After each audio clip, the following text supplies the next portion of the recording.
As the nation deals with a recent wave of mass shootings, the Supreme Court expanded gun rights. This is an issue that every gun owner should be concerned about, and we in Congress should be concerned about it too. Public safety concerns must be addressed in ways that are lawful. As we all know, that searches require, under the Fourth Amendment, a warrant. Police officers are trained to ask the same 3 questions every single time they pull somebody over. You're driving home after a long day, completely legal firearm secured in your vehicle, when those red and blue lights flash behind you. Your heart races, but you've done nothing wrong. You pull over, ready to handle a routine traffic stop.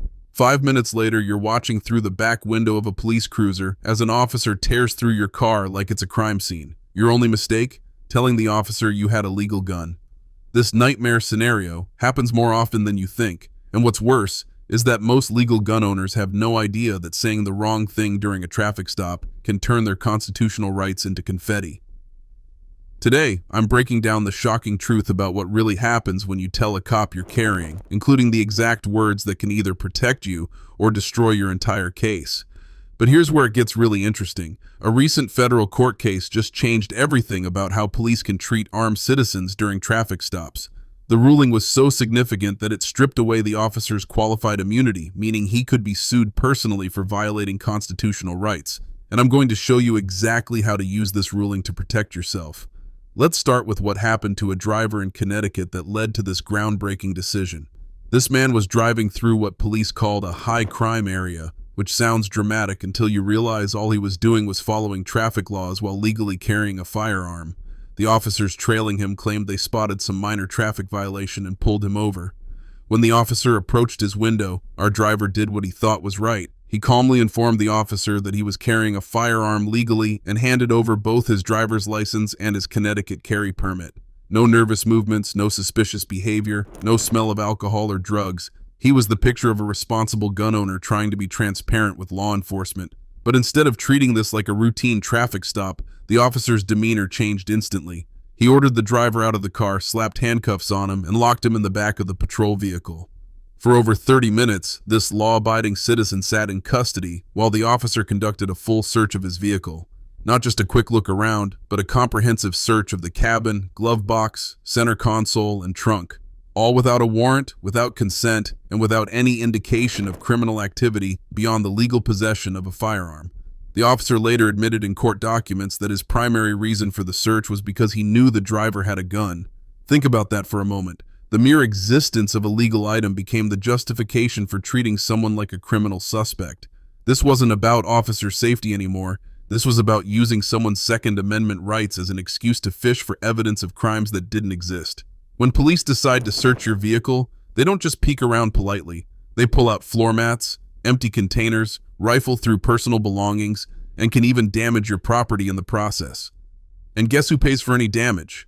Not them. They operate under what they call color of law.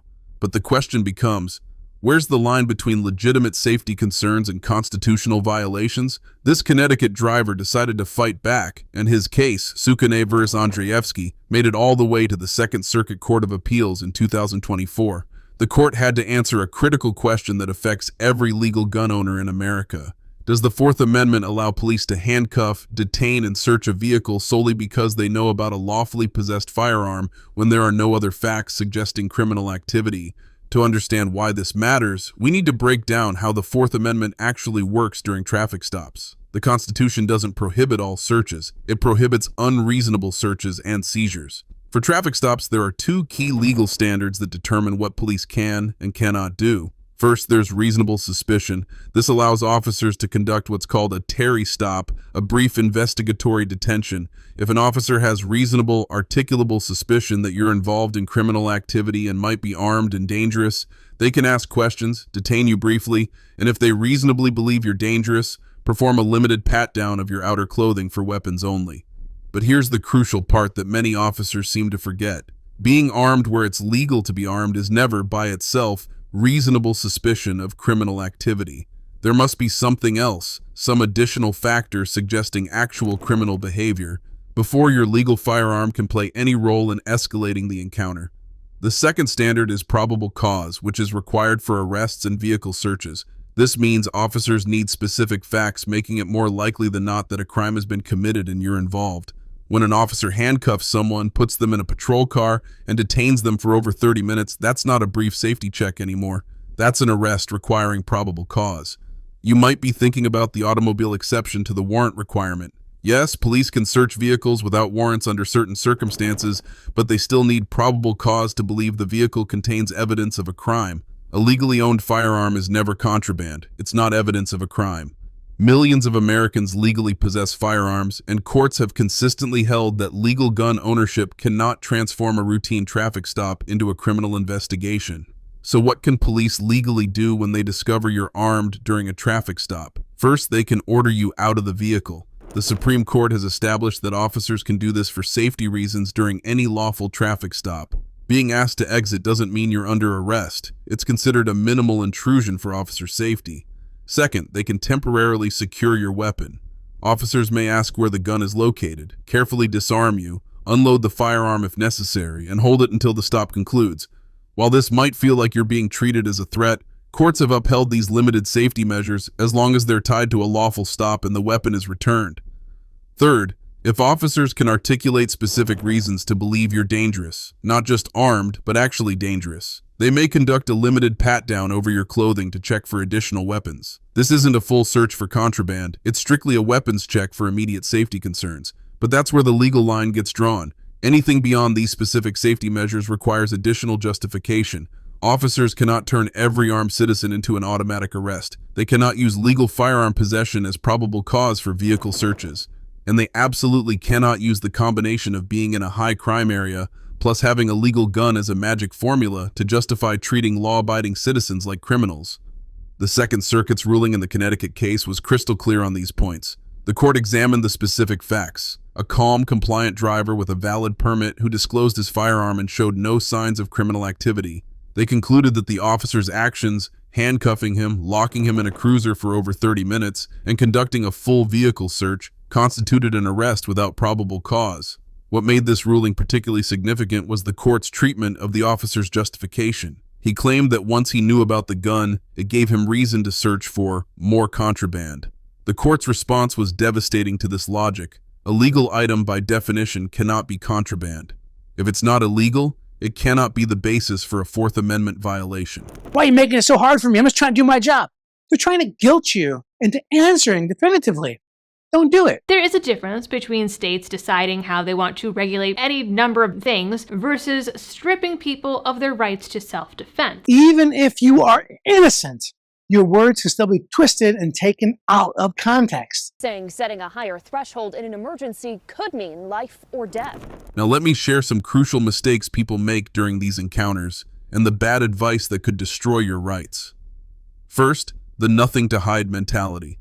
People think cooperating fully and consenting to searches shows they're innocent, but the Constitution doesn't require you to prove innocence. Your rights exist regardless of whether you have something to hide. Second, the belief that being polite means giving up your rights. You can be respectful while still asserting your constitutional protections. In fact, remaining calm and polite while clearly stating your position strengthens any legal case you might have later.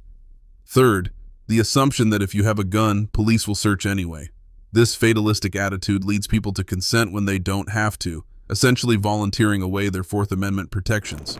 So how should you handle a traffic stop when you're legally armed? As soon as you see those lights, signal and pull over somewhere safe and well lit. Put your car in park, roll down your window, turn off your radio, turn on interior lights, and place both hands visibly on the steering wheel. Never make sudden movements or reach for anything as the officer approaches. If you're in a duty to inform state or choose to disclose that you're armed, do it calmly and clearly. Say something like, "Officer, before I reach for anything, I want you to know I am legally carrying a firearm. My hands will stay right here. How would you like me to proceed?" If the officer asks you to exit the vehicle, comply without argument. Remember, they can legally do this for safety. If they secure your weapon or pat you down, don't resist or argue. Your goal is to get through the encounter safely, not win a constitutional debate on the roadside. But here's where you need to be absolutely clear. If the officer asks to search your vehicle, that's your cue to protect your rights. They might phrase it casually. "You don't mind if I take a quick look in your car, right?" Or, "Why don't you just pop the trunk for me?"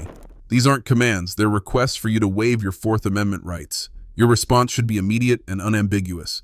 Officer, I do not consent to any searches of my vehicle or my person, and I refuse to answer any questions without my attorney present. Don't elaborate, don't explain, don't argue. Just clearly state your position. If the officer insists, claiming your firearm gives them the right to search, don't debate the law. Simply restate. Officer, I want to be clear, I do not consent to any searches. If the stop continues beyond issuing a ticket or warning, ask, Officer, am I free to go, or am I still being detained? If they proceed with a search despite your objections, don't physically resist. Let them know you're not consenting, then remain silent. Say, Officer, I'm exercising my right to remain silent. I will not answer any questions. You're creating a clear record that any search was conducted without consent and over your objection. The Connecticut case's outcome should give every legal gun owner hope. The court not only ruled that the officer violated the driver's Fourth Amendment rights, but also stripped away his qualified immunity. This means the officer could be held personally liable for his actions. The court essentially said that the law is so clear on this issue that no reasonable officer could claim ignorance. This ruling sends a powerful message. Police cannot create a gun exception to the Fourth Amendment. They cannot treat legal gun owners as automatic suspects or use firearm possession as a fishing license to search for other violations. Your Second Amendment rights don't cancel out your Fourth Amendment protections. Remember, if you find yourself in this situation, your job isn't to win the argument on the side of the road. It's to clearly assert your rights, document the encounter if possible, and handle any violations through the legal system afterward. The Connecticut driver's patience and proper handling of the situation led to a ruling that protects all legal gun owners. The key takeaway is this: knowing your rights is only half the battle. Understanding how to assert them calmly and clearly without escalating the situation is what separates those who successfully protect their constitutional freedoms from those who inadvertently give them away. Every word you say during a traffic stop matters, and now you know exactly which words can make the difference between a routine encounter and a constitutional violation. That's it for today, folks. See you in the next video.